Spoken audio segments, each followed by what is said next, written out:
পৃথিবীতে এমন একটি মাছ আছে যে জন্মের পর পুরো জীবন ধরে শুধু একটি জায়গায় ফেরার জন্য লড়াই করে, আর সেই জায়গায় পৌঁছেই তার জীবনের গল্প শেষ হয়ে যায়।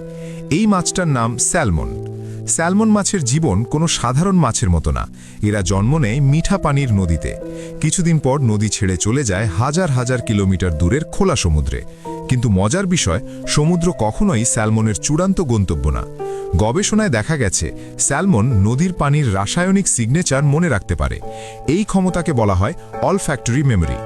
বছরের পর বছর সমুদ্রে থাকার পরও এই স্মৃতির সাহায্যেই স্যালমন ঠিক নিজের জন্ম নেওয়া নদীটাকেই আবার খুঁজে বের করে। কিন্তু ফিরে আসাটা সহজ না।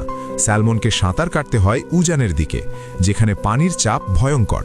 ঝর্ণা, পাথর, জলপ্রপাত সবকিছুর উপর দিয়ে লাফিয়ে লাফিয়ে এগোতে হয়।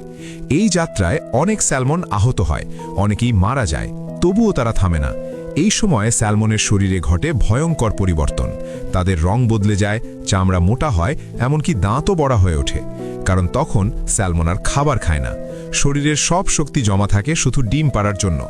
ডিম পাড়ার পর বেশিরভাগ স্যালমন মারা যায়, কিন্তু এটা কোনো দুর্ঘটনা না। মরার আগে স্যালমন নদীতে নিজের শরীরের পুষ্টি ছেড়ে দেয়, যা নদীর ইকোসিস্টেমকে শক্তিশালী করে। অর্থাৎ স্যালমন নিজের জীবন দিয়েই পরবর্তী প্রজন্মের পথ তৈরি করে। তাই স্যালমন মাছ প্রকৃতির সবচেয়ে কঠিন লাইফ মিশনগুলোর একটা উদাহরণ। জন্ম, সংগ্রাম, ফেরা, ত্যাগ, এই হলো স্যালমন।